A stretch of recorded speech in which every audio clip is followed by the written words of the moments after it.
Mitchell, and this is Eric. And welcome to Critical Me. We saw Harry Potter and the Deathly Hallows Part 2. It was very good.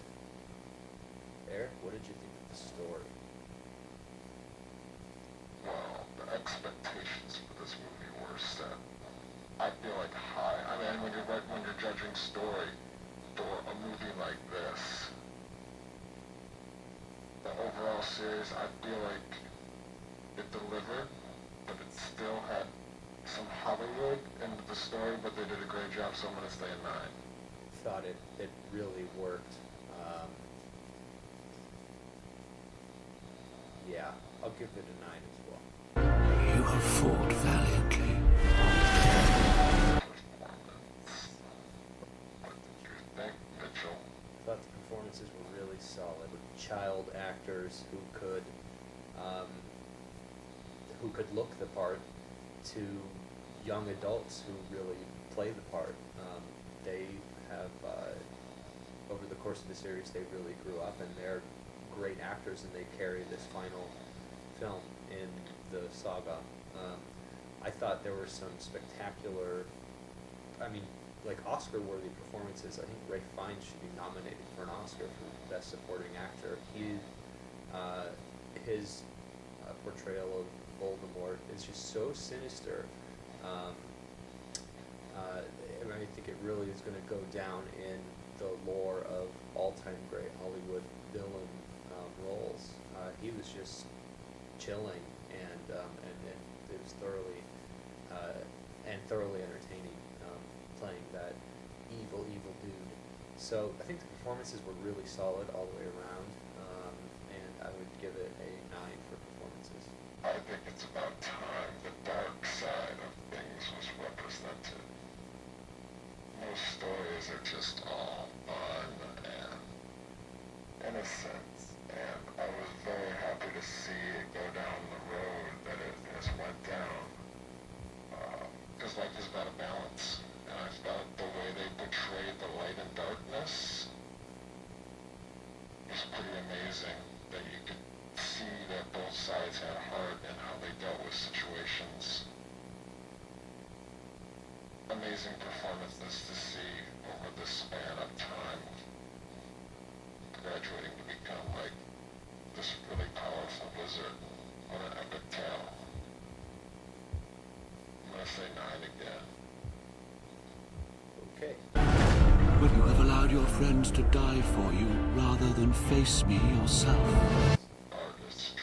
Artistry. I thought that, aesthetically speaking, the film, was basically just picks up directly where Deathly Hallows Part 1 left off. It's all the same sort of locations, the same gray, almost monochromatic, dark kind of appearance.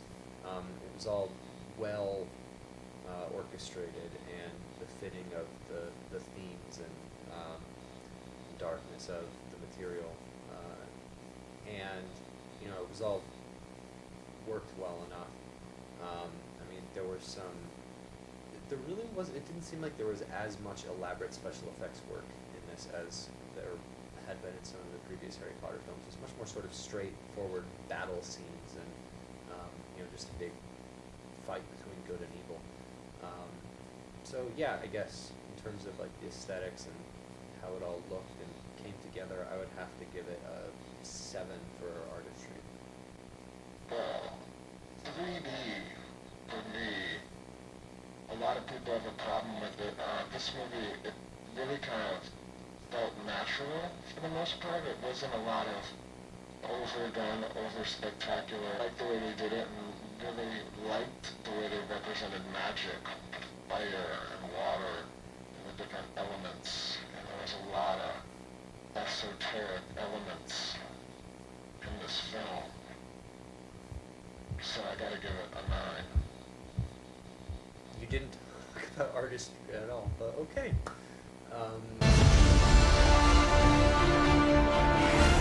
We were just talking about the vibe, not the artistry. But now we are on vibe, so now you can maybe you're going to talk about artistry while we're talking about vibe? Is that what you're going to do?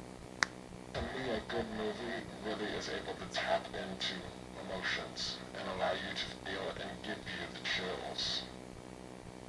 And this happened several times, several moments in this film, to where they made those connections, and you could feel it. That's, to me, one of the hardest things to make happen in a movie. And Hollywood, I feel like, struggles with it a lot. You can make an entertaining film, but to connect. I just think that's a reflection on the movies you normally see. To be perfectly honest, I think, there are plenty of really emotionally impactful, deep, poignant movies out there. You just, don't choose to see them. And like this one, I heard from you, like, there was girls crying behind us, right? Yeah, there were people like weeping in the theater. I mean, there was not I wasn't crying for the film. Did it make you cry? That's no, and that's a stupid fucking measure, by the way. No, I mean, it's a very immature and, anyways, there were lots of people who were very moved by, so what the fuck is your score for Vibe? You've been just like rambling. A 9. Okay, great. I give it a 9 as well. Confront your fate. Entertainment value.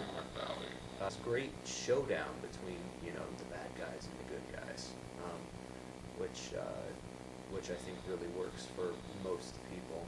It was done in a manner that wasn't sort of sappy or campy. It was gritty, and it was great to see the way it all came together in the end. Good saves the day, spoiler alert. And so yeah, it was just really solid, very entertaining. You should go see it in a theater, see it in 3D. The 3D was really great, and I recommend it. So yeah, I'd give it a 9. I've only seen one of Harry Potter's, a few of the Harry Potters, but you've got a huge gap because you kind of lost interest or gotten old and feel like you're too old for this film. Watch the ones you haven't. I strongly disagree with that. This is a standalone movie. You could have not seen any of them. You could have never heard of Harry Potter, and you could just show up and see this movie, and you get everything you need to know from what is going on screen. I agree. Yeah.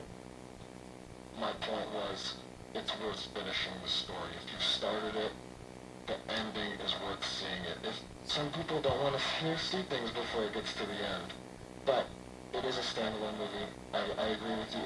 You can go either way, but it's worth it. The bar was set high for this film, and to me, it delivered more than I thought it could. That's go see it. So It's what? definitely one of those ones you see in the theater. I'm gonna go a 9 across the board.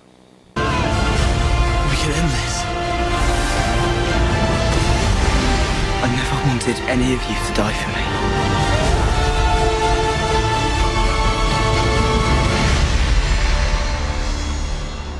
Come on, Tom. Let's finish this the way we started it. Together!